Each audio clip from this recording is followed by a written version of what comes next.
चलिए स्टार्ट करते हैं। कल हमने स्टार्ट किया था और हमने डिस्कस कर लिया था एओपी क्या होती है उसको।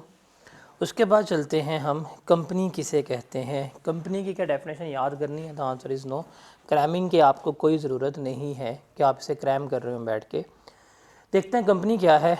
Company means a company defined under companies act. एक तो कंपनी की डेफिनेशन वो है या कंपनी वो है जो आप देख के आए हैं, पढ़ के आए हैं या पढ़ेंगे जाके कंपनीज लॉ में, वो हम बात नहीं करेंगे। टैक्स में बात करेंगे कि टैक्स वालों ने कंपनी को किस तरह से एक्सप्लेन किया हुआ है, वो हमारे लिए क्या होगा, ज़्यादा इम्पॉर्टेंट होगा। तो टैक्स वाले कहते हैं कंपनी क्या होगी जो कंपनीज एक्ट में एक्सप्लेन्ड है, वो भी हम उसे क्या करते हैं, हम उसे कंपनी मानते हैं। उसके अलावा जो बॉडी कॉर्पोरेट स्मॉल कंपनी जो इनकम टैक्स ऑर्डिनेंस में बनेगी उसको भी हम क्या करेंगे, कंपनी मानेंगे। पाकिस्तान में कोई भी किसी भी कानून के तहत जो बॉडी कॉर्पोरेट फॉर्म हुआ होगा उसको भी हम क्या मानते हैं, कंपनी मानते हैं। मुदारबा भी हमारी कंपनी। उसके बाद है अ बॉडी इनकॉर्पोरेटेड। जहाँ पे भी आप वर्ड पढ़ेंगे ना इनकॉर्पोरेटेड का, उसका मतलब है कि रजिस्टर्ड एज अ कंपनी। अब कोई भी बॉडी इनकॉर्पोरेट हुई है under the law of a country outside Pakistan relating to incorporation of company, कि पाकिस्तान से बाहर कोई भी इदारा एज अ कंपनी के तौर के ऊपर रजिस्टर्ड हुआ है तो वो पाकिस्तान में भी क्या कंसिडर होगा, कंपनी ही कंसिडर हो रहा होगा। ये आपने याद रखना है। उसके अलावा फॉरेन एसोसिएशन, कोई भी गैर मुल्की इदारा या कोई भी गैर मुल्की बॉडी वेदर इनकॉर्पोरेटेड, चाहे वो एज अ कंपनी के तौर के ऊपर रजिस्टर्ड है या नहीं, विच द बोर्ड हैज़, जिसको FBR ने बाय जनरल और special order declared to be a company for this purpose of the ordinance, उसको हम क्या मानेंगे, कंपनी। अगर कोई भी इदारा दुनिया का है, अगर उसको FBR ने कह दिया कि तुम हमारे लिए कंपनी कंसिडर हो रहे हो, तो वो हमारे लिए क्या कंसिडर होगा, कंपनी ही कंसिडर हो रहा होगा। उसके अलावा local government company, provincial government company में, बिकॉज ये इदारे ही होते हैं। उसके अलावा जो कोऑपरेटिव सोसाइटीज़ होती हैं, जैसे हाउसिंग सोसाइटी है, ये model town housing society, cooperative society है, फाइनेंस सोसाइटीज़ होती हैं, एग्रीकल्चर सोसाइटीज़ वगैरह हो जाती हैं, ये भी टैक्स में क्या होंगी, कंपनी कंसिडर होंगी। NPOs जो हैं ये भी कंपनी कंसिडर होंगी। और जो आपने ट्रस्ट वगैरह इस्टेब्लिश किए होते हैं अंडर द लॉ, जो भी ट्रस्ट का आपका कानून है, वो भी क्या माने जाएंगे, कंपनीज ही कंसिडर हो रहे होंगे। कंपनी से ज़्यादा इम्पॉर्टेंट जो है ना, वो कंपनी की टाइप्स हैं हमारे सिलेबस में। अगर हम देखें तो हम जब भी कंपनी की बात करते हैं तो basically there are two types of companies. एक वो है जिसको हम कहते हैं प्राइवेट कंपनी, और दूसरी वो है जिसको हम कहते हैं पब्लिक कंपनी। कंपनी की टाइप्स हमारे लिए इम्पॉर्टेंट है बिकॉज हमारा इनकम टैक्स का एक चैप्टर है जिसका नाम है कैपिटल गेंस। वो पूरा कैपिटल गेंस का चैप्टर जो है वो इस पब्लिक और प्राइवेट के डिफरेंस के ऊपर स्टैंड कर रहा होता है। टैक्सेशन चेंज हो जाती है अगर कंपनी के टाइप्स जो हैं वो चेंज हो रही होती हैं। यहाँ से इसमें से सिनेरियो बेस्ड क्वेश्चन जो हैं वो भी हमें मिल रहे होते हैं। तो हम सबसे पहले देखते हैं कंपनी कहते किसे हैं। तो प्राइवेट कंपनी की डेफिनेशन आपकी किताब की सबसे मुश्किल डेफिनेशन है जो आपको याद क्रैम करनी पड़ेगी। वो क्या है, a company which is not a public company, कि कोई भी कंपनी जो पब्लिक कंपनी नहीं है वो क्या है, प्राइवेट कंपनी है। अब इसका मतलब है कि हमें याद करना पड़ेगा जो उसने हमें रेफ़र दिया है वो है पब्लिक कंपनी। कि पब्लिक कंपनी क्या है उसको हमें क्या करना पड़ेगा, यहाँ पर देखना पड़ेगा, यहाँ पर उसको सीखना पड़ेगा। अब पब्लिक कंपनी की अगर हम बात करें तो ये सबसे इम्पॉर्टेंट है, ये डेफिनेशन आपने इसको याद रखना है। इसमें से सिनेरियो बेस्ड क्वेश्चन आते हैं जो अभी हम यहाँ पे डिस्कस आउट भी कर रहे होंगे कि व्हाट इज़ पब्लिक कंपनी। तो फॉर एग्जांपल एक कंपनी है, उसका नाम है ABC प्राइवेट लिमिटेड। मैं अगर आपसे पूछूं ये पब्लिक कंपनी है या प्राइवेट कंपनी, का जवाब क्या होगा। लेकिन टैक्स में कभी भी नाम पढ़ के हम फैसला नहीं करते कि पब्लिक कंपनी प्राइवेट कंपनी है। बेशक नाम के अंदर प्राइवेट लिखा हुआ है, लेकिन हमने क्या देखना है, अपना क्राइटेरिया देखना है। अब ये क्राइटेरिया कहता है कि कोई भी ऐसी कंपनी जिसके 50% या उससे ज़्यादा शेयर्स अगर आपकी फेडरल गवर्नमेंट के पास हैं तो वो क्या है, आपकी पब्लिक कंपनी है। कोई भी ऐसी कंपनी जिसके 50% या उससे ज़्यादा शेयर आपकी किसी भी प्रोविंशियल गवर्नमेंट के पास है, उस कंपनी को भी हम क्या मानेंगे, पब्लिक कंपनी मानेंगे। फॉर एग्जांपल ये प्राइवेट कंपनी है, इसके 53% शेयर्स जो हैं वो बलूचिस्तान गवर्नमेंट के पास है, अभी कौन सी कंपनी बन जाएगी, पब्लिक। तो क्राइटेरिया हमने देखना है। फिर ऐसी कंपनी जिसके 50% या उससे ज़्यादा शेयर्स किसके पास हैं, फॉरेन गवर्नमेंट के पास है, वो भी हमारे लिए पब्लिक कंपनी है। कोई भी ऐसी कंपनी जिसके 50% या उससे ज़्यादा शेयर्स किसी फॉरेन कंपनी के पास है, किसके पास है, किसी फॉरेन कंपनी के पास है, और ये foreign company is 100% owned by foreign government.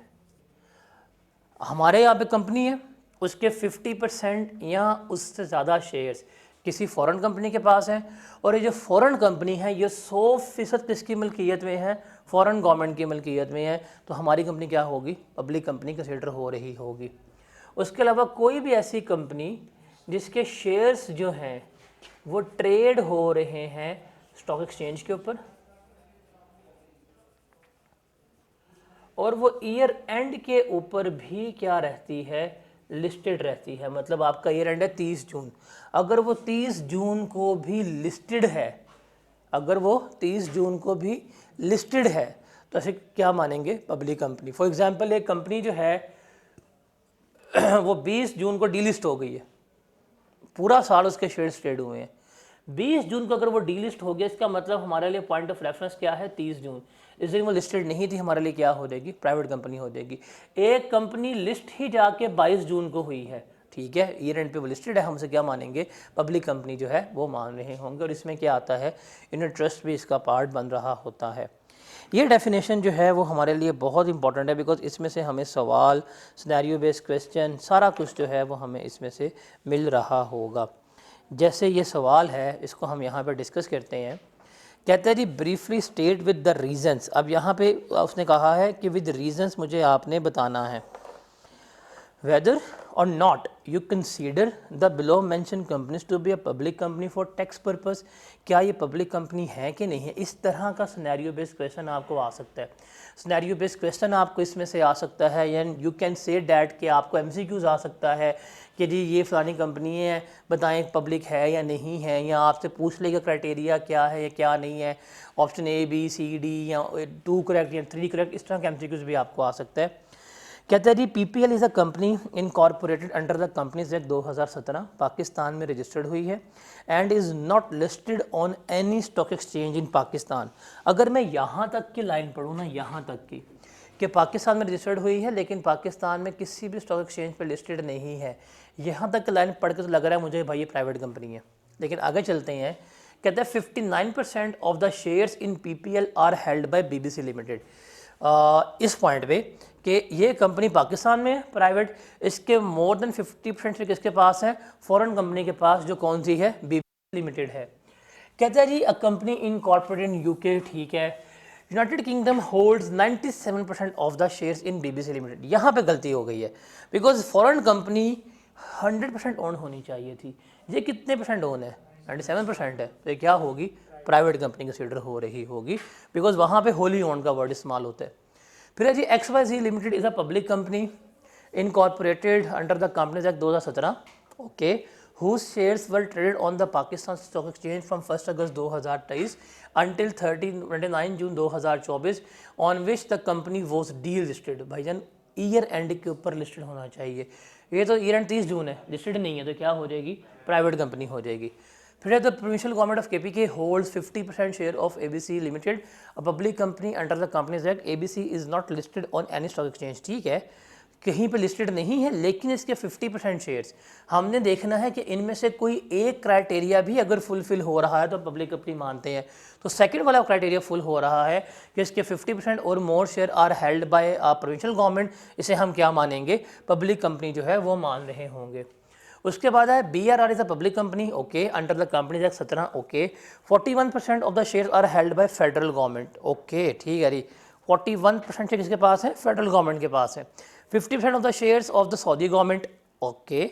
अब देखें यहाँ पे तो 50% का क्राइटेरिया नहीं फुलफिल हुआ, लेकिन यहाँ पे हो रहा है, और बाकी रिमेनिंग जो है हम किसके पास हैं, इंडिविजुअल इन्वेस्टर के पास हैं। चूँकि एक पॉइंट फुलफिल हो गया है तो ये कौन सी कंपनी कंसिडर होगी टैक्स पर्पज़ के लिए, पब्लिक कंपनी कंसिडर हो रही होगी। तो कोई एक, क्योंकि यहाँ पे फॉरेन गवर्नमेंट वाला पॉइंट क्लियर हो रहा है तो हम क्या मानेंगे, पब्लिक कंपनी जो है वो मान रहे होंगे।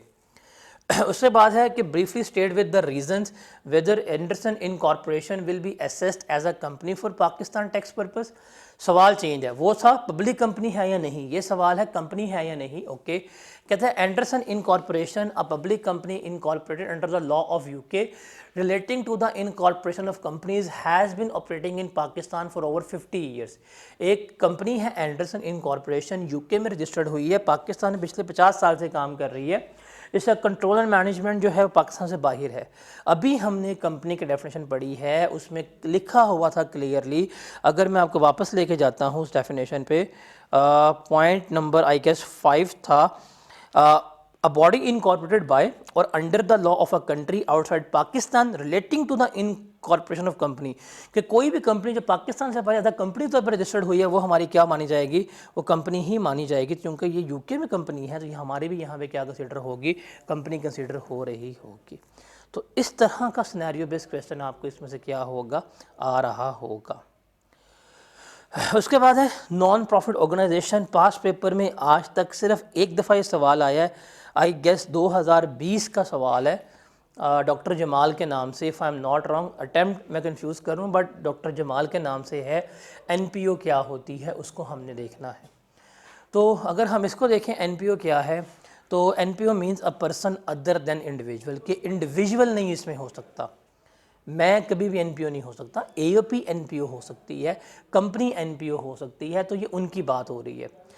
कोई भी पर्सन जो मतलब एओपी है और कंपनी है उसको हम एनपीओ डिक्लेयर कर सकते हैं अगर ये हमारा क्राइटेरिया जो है फुलफिल हो रहा है। कौन सा criteria, number 1, establish for religious, educational, charitable या welfare purpose for general public और डेवलपमेंटल पर्पस और for the promotion of amateur sport, कि आपने किसी भी मजहबी मकासद के लिए, तलीमी मकासद के लिए, वेलफेयर के पर्पस के लिए, डेवलपमेंटल पर्पस के लिए कोई इदारा क्रिएट किया है। जैसे आप जाके गांव देहातों में कोई साफ़ पानी के लिए कोई आप कर लेते हैं क्रिएट, कोई डिस्पेंसरी क्रिएट कर रहे हैं, कोई आप स्कूल बना रहे हैं। जैसे मेरा एक ड्रीम है कि ज़िंदगी में कभी इतना पैसा आया मेरे पास, पता नहीं कहाँ से आएगा, तो I will build few schools in KPK, Gilgit and Kashmir. Let's see कब होता है कि नहीं कब होता है पूरा। तो वो मैं क्या बनाऊंगा, एनपीओ बनाऊंगा, फिर वहाँ पे जाके लूँगा फंड्स, पार्क करूँगा, फिर मैं हो जाऊँगा बिल गेट्स। तो पहली बात है कि मकसद क्या होना चाहिए कि ये पर्पसेस हैं, ये मकासद हैं। पॉइंट नंबर 2 कि आपका मकसद ये है और आप इसको रजिस्टर्ड करवा रहे हैं as a non profit organisation के तौर के ऊपर। कंपनीज एक्ट का सेक्शन आई गेस 41 है या 42 है, वो बताता है कि आप एज ए एनपीओ रजिस्टर करवा रहे हैं। तो आपने अपने इदारे को एज ए एनपीओ के तौर के ऊपर क्या करवा लिया, रजिस्टर करवा लिया। अब रजिस्टर्ड तो हो गया इदारा, अब आप बैठ गए हैं, आपको फंडिंग आ रही है, आप बाहर से जा रहे हैं, आपके डोनर्स हैं, आप यूएस से जाते हैं सदका मांग के लेके आते हैं और सदके लेके आके यहाँ पे अपने आप फिर महल बिल्ड कर लेते हैं बनी गाला में। तो क्या कर रहे हैं आप, डोनेशंस ले रहे हैं, क्या कर रहे हैं, डोनेशंस ले रहे हैं, प्राइवेट में अपने महल बना लेते हैं डोनेशंस लेके, चंदा मांग मूंग के। टैक्स वाले कहते हैं यार इनकम है, टैक्स वाले क्या कहते हैं, इनकम। हमने लास्ट लेक्चर पढ़ा था, उसमें भी हमने देखा था कि कभी भी टैक्स वालों को लीगैलिटी से मतलब नहीं है।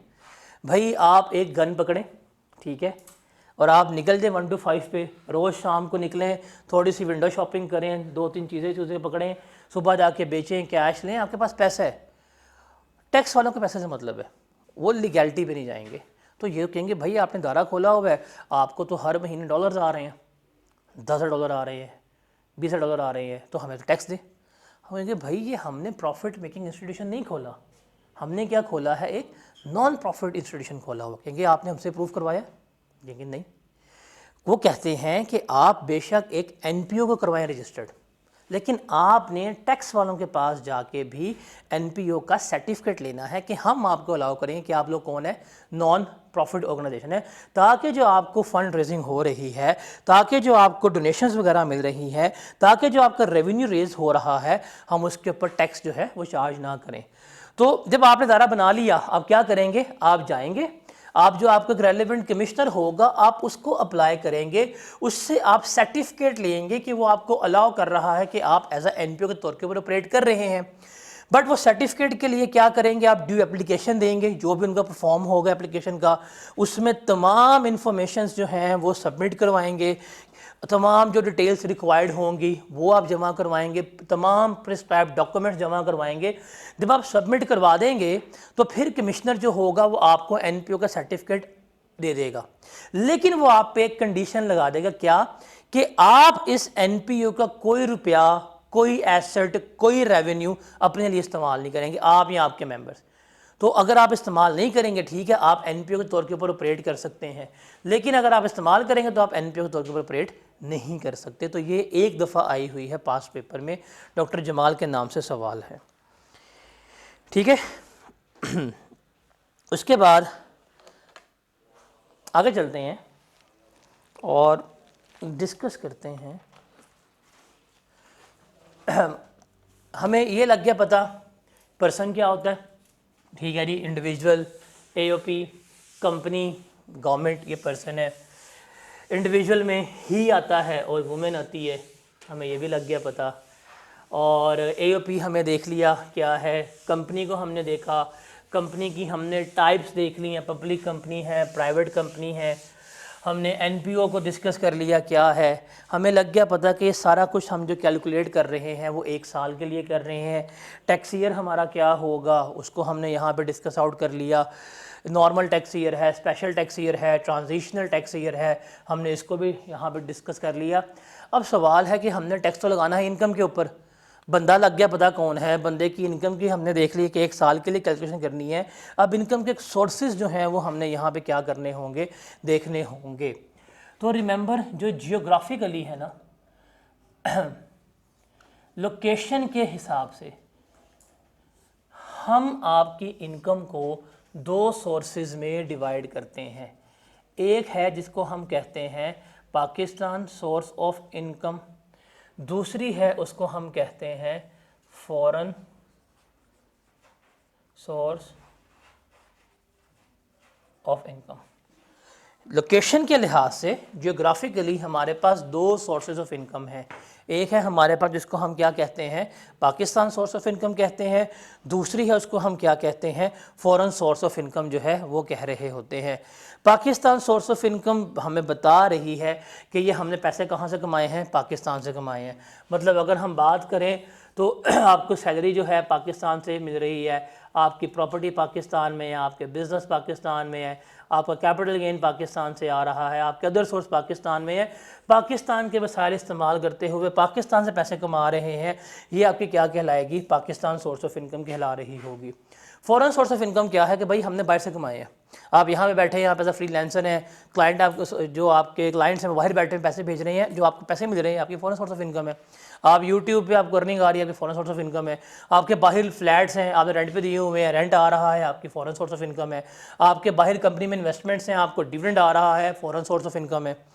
आपके बाहर बिजनेसेस हैं, पैसे आ रहे हैं, फॉरेन सोर्स ऑफ इनकम है। तो वो जो हम बाहर से कमा रहे हैं वो हमारे क्या कहलाते हैं, फॉरेन सोर्स ऑफ इनकम कहला रही होती है। सवाल ये है कि टैक्स किस इनकम के ऊपर हमने टैक्स लगाना है, किस इनकम के ऊपर टैक्स नहीं लगाना। तो भाई पाकिस्तान सोर्स ऑफ इनकम जो है इसका तो एक ही असूल है, पाकिस्तान से पैसा कमाया है ये क्या होना चाहिए, ऑलवेज टैक्सेबल। ये क्या होना चाहिए, ऑलवेज टैक्सेबल। तुम्हारी गलती है, तुम पाकिस्तान में तुमने पैसा कमाया है, क्या कर रहे हो, टैक्स पे करना है, और टैक्स पे करेंगे तो पाकिस्तान जो है वो चलेगा, अदरवाइज़ कहाँ से खर्चे पूरे गवर्नमेंट के।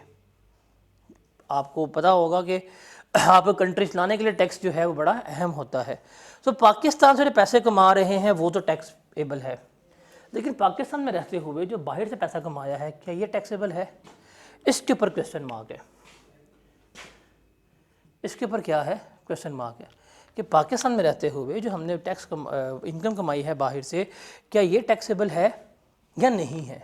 अगर है तो क्या रूल है, तो कैसे है, वो हम यहाँ पे देखेंगे। Remember foreign source of income सिर्फ किसकी टैक्सेबल होती है, रेजिडेंट की। जो पाकिस्तान का रेजिडेंट होगा उसकी फॉरेन सोर्स ऑफ इनकम क्या होगी, हमेशा टैक्सेबल होगी। क्या होगी, हमेशा टैक्सेबल होगी। तो अगर हम बात करें कि अगर एक बंदा रेजिडेंट है, अगर एक बंदा रेजिडेंट ऑफ पाकिस्तान है, रेजिडेंट का मतलब अगर आप डिक्शनरी में देखेंगे तो रिहायशी। हम यहाँ पे नेशनैलिटी की तो बात ही नहीं कर रहे, हम नेशनैलिटी की बात ही नहीं कर रहे। अब पाकिस्तानी हैं नहीं हैं, डैट इज़ नॉट रेलिवेंट। अब पाकिस्तान में मौजूद हैं, आप उसके रेजिडेंट हैं, आप उसके रिहायशी हैं, ये हमारे लिए रेलिवेंट है। तो जो भी रेजिडेंट होगा पाकिस्तान का, अब रेजिडेंट की remember Pakistan source of income जो है वो हमेशा क्या रहेगी, टैक्सेबल रहेगी। रेजिडेंट की जो फॉरेन सोर्स ऑफ इनकम होगी वो भी क्या रहेगी, वो भी हमारी टैक्सेबल रहेगी, वो भी हमारी क्या रहेगी, टैक्सेबल रहेगी। रेजिडेंट की पाकिस्तान सोर्स ऑफ इनकम भी टैक्सेबल है, रेजिडेंट की फॉरेन सोर्स ऑफ इनकम जो है वो भी क्या है, टैक्सेबल है। और जो बंदा पाकिस्तान का रेजिडेंट नहीं है, जिसको हम कहेंगे नॉन रेजिडेंट, उसकी remember Pakistan source of income जो है वो क्या होगी, हमेशा टैक्सेबल होगी। जो उसकी फॉरेन सोर्स ऑफ इनकम है वो क्या होगी, एग्जेम्प्ट होगी, उसके ऊपर हम कोई किसी किस्म का टैक्स जो है वो नहीं लगा रहे होंगे। तो ये रूल है, ये क्राइटेरिया है जिसको हमने क्या करना है, लेकर चलना होता है कि पाकिस्तान सोर्स ऑफ इनकम किसके टैक्सेबल है, दोनों की, चाहे आप रेजिडेंट हैं चाहे आप नॉन रेजिडेंट हैं। लेकिन फॉरेन इनकम किसकी टैक्सेबल है, जो रेजिडेंट होगा सिर्फ उनकी टैक्सेबल होगी, जो नॉन रेजिडेंट है उसकी फॉरेन सोर्स ऑफ इनकम कभी भी टैक्सेबल नहीं होगी।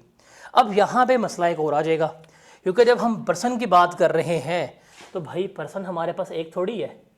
पर्सन में हमारे पास इंडिविजुअल आएगा, पर्सन में एओपी आएगी, पर्सन में कंपनी आएगी, पर्सन में गवर्नमेंट आएगी, तो हमारे पास पर्सन भी 4 तरह के हैं। तो क्या हमें हर एक का क्राइटेरिया देखना पड़ेगा कि कौन सा पर्सन रेजिडेंट है कैसे नहीं? तो आंसर इज़ यस, हमें हर एक पर्सन का सेपरेट क्राइटेरिया देखना पड़ेगा, हर एक के सेपरेट रूल्स हैं जो हमें क्या करने पड़ेंगे, आइडेंटिफाई करने पड़ेंगे। सबसे आसान तो है गवर्नमेंट, भाई हुकूमत कहाँ की है, तो ये क्या रहेगी, हमेशा रेजिडेंट। आपकी जो फेडरल गवर्नमेंट है, आपकी जो प्रोविंशियल गवर्नमेंट है, जो आपकी लोकल गवर्नमेंट है, ये हमेशा क्या रहेगी, रेजिडेंट। तो गवर्नमेंट तो एग्जिस्ट ही नहीं करती, हमें एग्जिस्ट करते हैं सरकारी मुलाजमी, जो गवर्नमेंट एम्प्लॉयज़ हैं, बेसिकली वही गवर्नमेंट चला रहे हैं। तो इसलिए याद रखिएगा कि जो गवर्नमेंट एम्प्लॉयज़ होते हैं उनसे लेके बिल्कुल उन तक, तो सारे जो एम्प्लॉयज़ हैं गवर्नमेंट के, बेशक वो नौकरी करते हुए 5 साल के लिए जाकर लंदन बैठ जाएं, बेशक उनको कोई ऑस्ट्रेलिया में हम अलॉट कर दें जजीरा, बेशक वो बेल्जियम चले जाएं, बेशक उनकी दौरान मुलाजमत 5 साल के लिए पोस्टिंग सऊदी अरब हो जाए, जहां बैठ के वो कुरान पाक हिफ्ज़ करके वापस आ जाएं। रिमेंबर वो एम्प्लॉय यहाँ के थे, सरकारी मुलाजिम थे, वो दुनिया में जहाँ मर्जी रहें वो क्या रहेंगे, पाकिस्तान के रेजिडेंट रहेंगे। इनके लिए कोई दूसरा असूल नहीं है। सरकारी मुलाजिम है, गवर्नमेंट को रिप्रेजेंट कर रहे हैं, ये हमारे क्या होंगे, हमेशा रेजिडेंट होंगे। हम ज़रा पहले जाते हैं इंडिविजुअल पे, एओपी पे, कंपनी पे, एओपी पे, फिर हम आते हैं वापस इंडिविजुअल के ऊपर। अगर हम बात करें कंपनी, कंपनी कब रेजिडेंट होगी, अगर हम उसको देखें तो रिमेंबर कंपनी की 2 टाइप्स हैं। कंपनी को हम डिवाइड कर देंगे 2 कैटेगरीज में। कंपनी की जब भी बात करेंगे, कंपनी की 2 टाइप्स हैं। एक है इन कॉरपोरेटेड इन पाकिस्तान के, वो कंपनी जो रजिस्टर्ड ही कहाँ पे हुई हैं, पाकिस्तान पे रजिस्टर्ड हुई हैं, और एक है इनके अलावा, एक है इनके अलावा। एक चीज़ आप याद रखिएगा, आप सवाल पढ़ रहे हैं, सवाल पढ़ते हुए अगर उसने कभी भी आपको कह दिया कि बशीर एंड को is a company registered under the companies act, अगर कोई कंपनी पाकिस्तान में रजिस्टर्ड हुई है वो हमेशा रेजिडेंट है। कोई कंपनी जो पाकिस्तान में पाकिस्तानी कानून के मुताबिक रजिस्टर्ड हुई है वो क्या है, आपकी रेजिडेंट है। हमारा कानून कौन सा है, कंपनीज एक्ट 2017, जो इसके मुताबिक रजिस्टर्ड हुई है वो हमारी क्या है, रेजिडेंट है। वो क्या है, हमारी रेजिडेंट है। इसलिए प्रोविंशियल गवर्नमेंट जो कंपनी है रेजिडेंट है, लोकल गवर्नमेंट कंपनी है वो क्या है, रेजिडेंट है। बात हो रही है इनके अलावा भी कंपनीज हैं। अब अमेज़ॉन जो है यहाँ रजिस्टर्ड है लेकिन यहाँ पे काम कर रही है, गूगल यहाँ पे रजिस्टर्ड है, काम कर रही है। तो वो कंपनीज जो यहाँ रजिस्टर्ड नहीं है लेकिन यहाँ पे रजिस्टर्ड हो गई, यहाँ पे काम कर रही हैं, इनका क्राइटेरिया क्या है? बहुत कंपनीज़ हैं, बहुत ज़्यादा कंपनीज़ हैं। आप ज़िंदगी में कभी जब जाएंगे, आर्टिकल्स की लाइफ में कभी जाएंगे कराची, जाके देखिएगा भाई फैक्ट्री यहाँ पे लगी हुई हैं, उनकी प्लांट्स कराची में लगे हुए हैं, कंपनियों के हेड ऑफिस वहाँ खोले हुए हैं, दुबई में खोले हुए हैं। सेठ सुबह उठता है दुबई से, फ़्लाइट पकड़ता है 1.5 घंटे की, लैंड करता है, पूरा दिन बैठता है, मीटिंग्स करता है, शाम को चला जाता है वापस, 1 डे है। इतना मतलब वो कहते हैं कि शाहरा फैसल से घर जाते जितना टाइम लगता है ना, उससे कम टाइम में सेठ उठ के दुबई से कराची आ जाता है। तो ये है, बड़ी से बैठे हुए हैं, बड़े हैं। यहाँ पे कंपनी का नाम जैसे निकल गया, जूस की कंपनी है, जूसेस बनाती है, दुबई बेस्ड है। उसका सारा जो बागात है वो यहाँ पे हैं, आपके सरगोदा में है, सरगोदा में है, प्रॉपर उनकी फील्ड्स हैं यहाँ पे। कंपनी कहाँ पे है? दुबई में है। रजिस्टर्ड कहाँ पे है? दुबई में है। थोड़ा बहुत यहाँ भी काम कर रहे हैं। इनकी बात हो रही है, ये कब रेजिडेंट होंगी? इनका असूल है क्या कि इनका कंट्रोल एंड मैनेजमेंट, क्या कंट्रोल एंड मैनेजमेंट होली मुकम्मल तौर के ऊपर अगर किसी भी एक टैक्स ईयर में पाकिस्तान में एग्जिस्ट कर गया, उस टैक्स ईयर के लिए हम इसे क्या मानेंगे? रेजिडेंट मान रहे होंगे। तो ये हम हर टैक्स ईयर के लिए कैलकुलेट करते हैं। किसके लिए करते हैं? हम हर टैक्स ईयर के लिए कैलकुलेट करते हैं। ये टैक्स ईयर 26 है, हम टैक्स ईयर 26 के लिए देखेंगे। माइट भी एक कंपनी टैक्स ईयर 26 के लिए रेजिडेंट हो गई है लेकिन बाद में क्या हो गई? नॉन रेजिडेंट हो गई। माइट भी एक कंपनी लास्ट रेजिडेंट थी, अब क्या हो गई है? नॉन रेजिडेंट हो गई है। तो ये हम हर टैक्स ईयर के लिए क्या करेंगे? कैलकुलेट जो है वो कर रहे होंगे। तो कंपनी का असूल क्या है? If it is incorporated Pakistan then resident. Other companies के लिए क्या है? Control and management is situated wholly in Pakistan, then क्या होगी? रेजिडेंट कंसीडर हो रही होगी। डन। उसके बाद है एओपी। एओपी का रूल क्या है?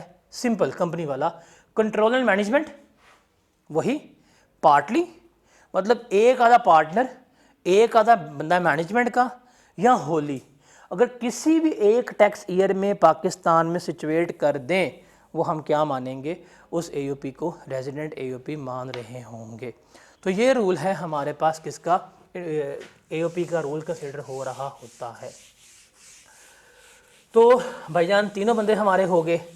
हमें लग गया पता कि गवर्नमेंट तो रेजिडेंट ही है, एओपी रेजिडेंट कब होगी, कंपनी कब होगी रेजिडेंट, इसको हमने यहाँ पे क्या कर लिया? डिटरमिन जो है वो कर लिया है। अब हम बात करते हैं किसकी?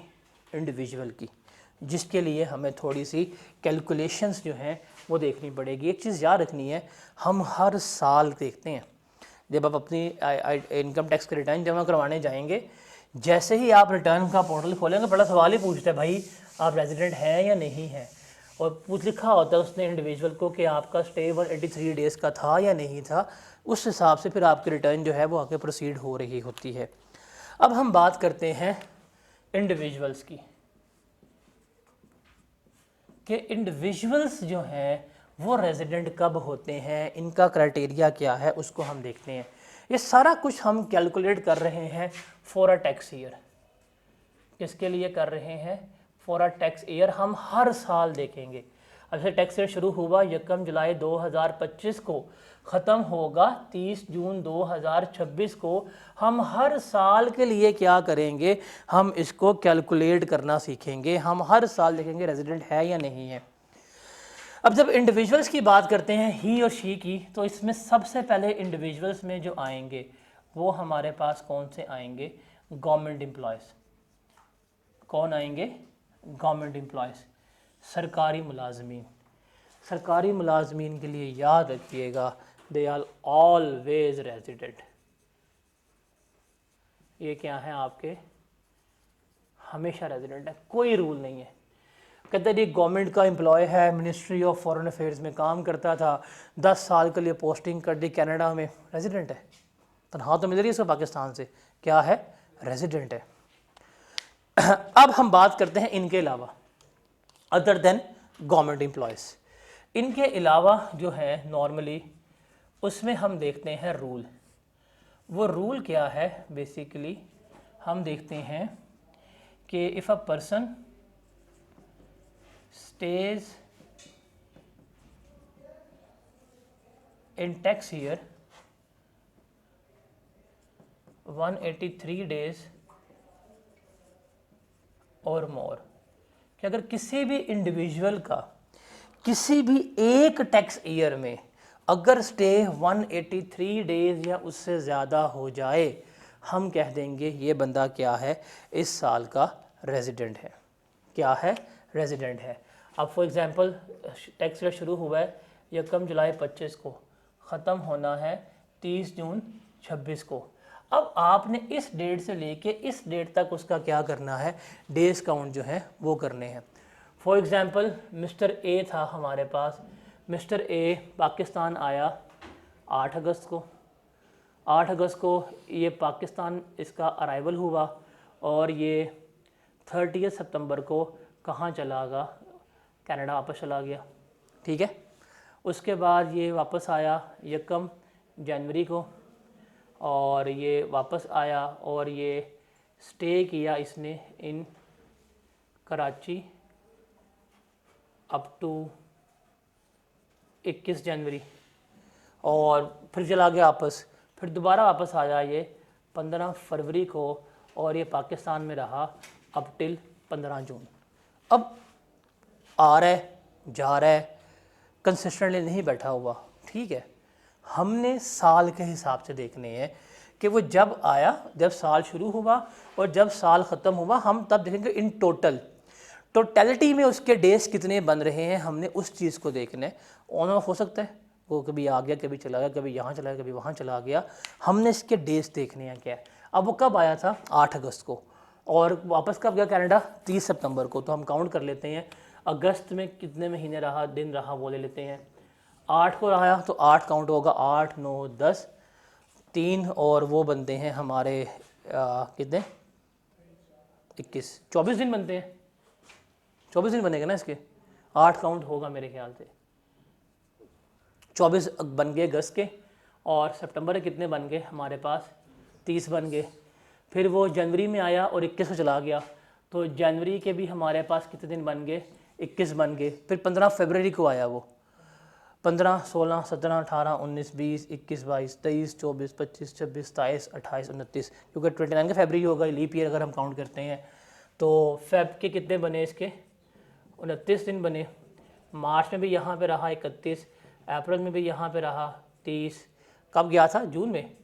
मई में भी यहाँ पे रहा 31 और जून में गया 15 को।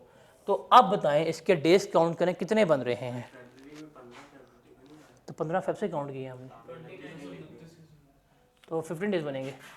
अब बताएं, नहीं 15 काउंट करेंगे बीच में, 15 काउंट होगा।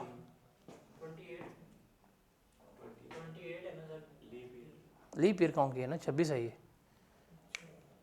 कितना बनता है बताएं, सम करें।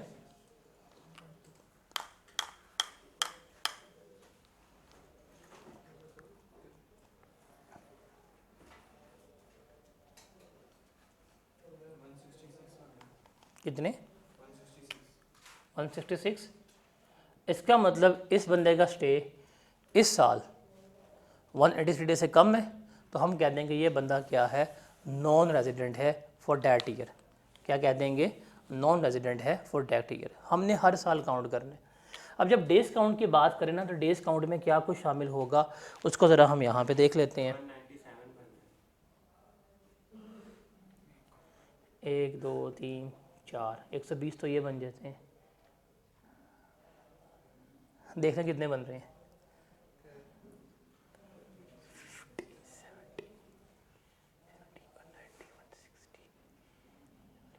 180 प्लस बन रहे हैं।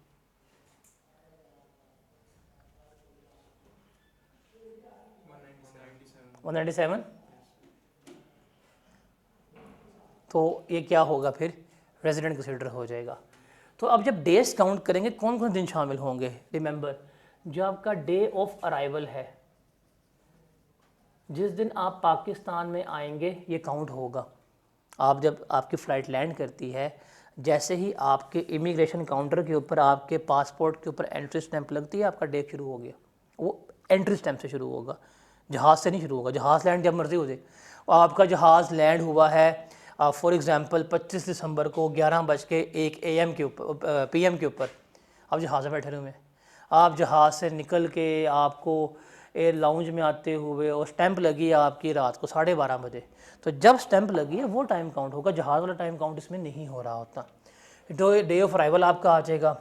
फिर जो डे ऑफ डिपार्चर है, जिस दिन आप पाकिस्तान से जाएंगे, जो आपका एग्जिट स्टैंप होगा वो इसमें क्या होगा, काउंट होगा, जिस दिन जा रहे हैं। पार्ट ऑफ डे भी आप में काउंट होगा। जिससे बता रहा था कि भाई कराची के सेठ हैं, सुबह उठते हैं, मीटिंग करते हैं, शाम को वापस चले जाते हैं, सुबह आए शाम को वापस, तो वो भी क्या होगा, काउंट होगा। अगर आप पाकिस्तान में आए हैं हॉलीडेज़ के लिए, वकेशंस के लिए आए हैं, वो भी काउंट होगा। अगर पाकिस्तान में आप आए हैं किसी सिक लीव की वजह से आए हैं, किसी आप लॉकडाउन की वजह से कोई धरने वगैरह है उसमें फंस गए हैं, ये भी काउंट होंगे। पाकिस्तान वैसे ट्रैवल टूर कर रहे हैं, वो भी सारे क्या होंगे, काउंट होंगे। इसमें सिर्फ एक दिन नहीं आता, वो होता है हमारा डे इन ट्रांजिट। कौन सा नहीं आता, day in transit. Day in transit का मतलब क्या है कि भाई आपकी फ़्लाइट उठी है श्रीलंका से और जा रही है कहाँ पे, तुर्की जा रही है। आपको लाहौर में क्या करना पड़ गया, रुकना पड़ गया, ले ओवर था, फ़्लाइट चेंज होनी थी, पैसेंजर ऐड होने थे, तो यहाँ पे आपको कोई 8-9 घंटे के लिए स्टे करना पड़ गया। आपकी डेस्टिनेशन ये है लेकिन आपको यहाँ पे रुकना पड़ रहा है कनेक्टिंग फ़्लाइट की वजह से, तो ये इन ट्रांजिट स्टे है, इसको हम कभी भी काउंट नहीं कर रहे होते, ये वाहिद डे काउंट नहीं होता। इसके अलावा हर एक चीज़ जो है, हर एक डे जो है वो क्या होता है, हमारा काउंट हो रहा होता है। उसके बाद हमारा थर्ड रूल जो है ना इसमें, वो क्या है, ये सबके लिए है, ये कोई पाकिस्तानी है नहीं, सबके लिए। आप कल को इलॉन मस्क को लेके आए पाकिस्तान में, उसको ले जाएं बलूचिस्तान और उसको कोई 183 दिन गायब रखें, जब उसको फिर बाजियाब कराएं, तो कौन होगा, रेजिडेंट होगा। उस साल की उसकी जो भी फॉरेन इनकम होगी वो क्या हो जाएगी, टैक्सेबल हो जाएगी। लेकिन ये वाला पॉइंट हम पढ़ने लगे ना, ये सिर्फ है फॉर पाकिस्तान सिटीज़न। ये वाला पॉइंट तीसरा है, ये किन के लिए है, पाकिस्तानी शहरियों के लिए है, वो लोग जिनके पास क्या है, पाकिस्तान का शनाख्ती कार्ड है, वो लोग जिनके पास क्या है, पाकिस्तान का शनाख्ती कार्ड है, आईडी कार्ड है, उनके लिए है कि अगर वो कुछ पाकिस्तानी हज़रात जिनके पास पाकिस्तान का शनाख्ती कार्ड है, अगर इनका स्टे दुनिया में कहीं पे भी 183 डेज से ज़्यादा नहीं है, मतलब पाकिस्तानी अगर दुनिया में किसी भी कंट्री का अगर रेजिडेंट नहीं है तो किसका है, पाकिस्तान का। ये हमने पकड़ लिया इनको कि भाई अगर आप पाकिस्तानी हो, अगर आप दुनिया में किसी भी कंट्री के रेजिडेंट नहीं हो, तो आप कहाँ के ट्रीट होगे, कहाँ के कंसीडर होगे, पाकिस्तान के कंसीडर जो हैं वो हो रहे होंगे। बड़े ऐसे लोग हैं, बड़े ऐसे बिजनेसमैन हैं जो कहीं टिक के नहीं बैठते 3 माह दुबई बैठ जाएंगे, 3 माह सऊदीया बैठ जाएंगे, 4 माह पाकिस्तान आ जाएंगे, 1-2 माह यूके चले जाएंगे, बिजनेस उनके बाहर भी हो रहे हैं, यहाँ भी हो रहे हैं, तो वो कहीं पे भी किसी भी कंट्री के रेजिडेंट नहीं हो पा रहे। कहते हैं ठीक है, आप कहीं पे दुनिया में अगर किसी भी कंट्री के रेजिडेंट नहीं है, चूँकि आप पाकिस्तानी हैं, चूँकि आपके पास पाकिस्तान का शनाख्ती कार्ड है, तो आप किसके रेजिडेंट हैं, हमारे हैं। तो ये आपका कसूर है कि आप पाकिस्तानी हैं। डिवोर्स वो तो ख़त्म कर दिए, अब तो रगड़ेंगे। इसको देख लें एक दफ़ा, मैं इसको कर देता हूँ, फिर हम आगे ज़रा इसका सवाल करें क्या है और क्या नहीं है। इसको देख लें, ये हमने हर साल के लिए कैलकुलेट करना है। आप इस साल के लिए रेजिडेंट हैं, माइट भी आप अगले साल के लिए क्या हो जाएं, नॉन रेजिडेंट हो जाएं।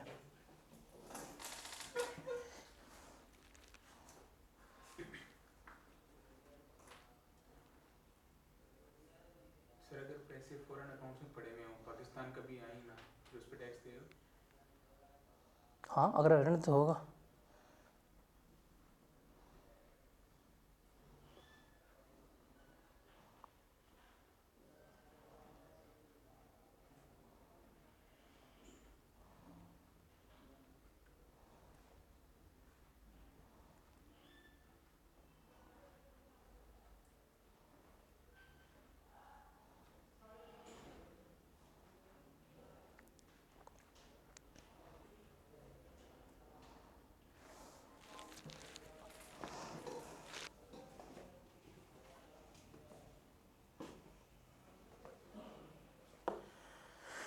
क्लियर है ये? अब इसमें से हमें एक सवाल आता है, अब क्या करें, वाइंड अप करें कि ना करें? क्योंकि अगर मैंने वाइंड अप अभी कर दिया ना तो कल की सिर्फ हमारी क्लास 10 मिनट की होगी, इसके 5 पेपर्स की। तो अभी वाइंड अप करेंगे तो कल क्लास थोड़ी सी ना मुनासिब हो जाएगी, कोई आधे घंटे की या पौने घंटे की हो जाएगी, क्योंकि सिर्फ अब एक छोटा टॉपिक रह गया है इस रूल की एक्सेप्शन कि जब आप बंदा रेजिडेंट नहीं होगा तो फिर हम एक बंदा रेजिडेंट भी है, एक बंदे के पास फॉरेन इनकम भी है, तो उसकी इनकम टैक्सेबल नहीं होती, वो हमने इस रूल की एक्सेप्शन पढ़नी है और साथ 5 पेपर करने हैं। कल अगर करते हैं, अगर अभी ख़त्म करते हैं तो कल सिर्फ हम 5 पेपर करेंगे, वो 10 मिनट में ख़त्म हो जाने हैं। तो फिर कल कर लें, तुम्हारी दुआएं कबूल हो रही हैं 3 दिन से। ठीक है, फिर हम इसको जो वाइंड अप करते हैं, कल हम देखेंगे स्कोप ऑफ इनकम, मतलब कल हम 4 सिनेरियोस पढ़ेंगे जो इस रूल के अगेंस्ट हैं। आप रेजिडेंट भी है, आपके पास फॉरेन इनकम भी है, बट वो एग्जाम्प्ट है। हालांकि हमने लिखा था आप रेजिडेंट हैं, आपके पास फॉरेन इनकम है, वो टैक्सेबल है, बट हम कल क्या डिस्कस करेंगे, वो क्या होगी आपकी एग्जाम्प्ट। और कल हम इसके फिर 5 पेपर्स जो रिसेंट क्वेश्चंस आए हैं हम उन्हें भी कल क्या करेंगे, डिस्कस आउट कर रहे होंगे।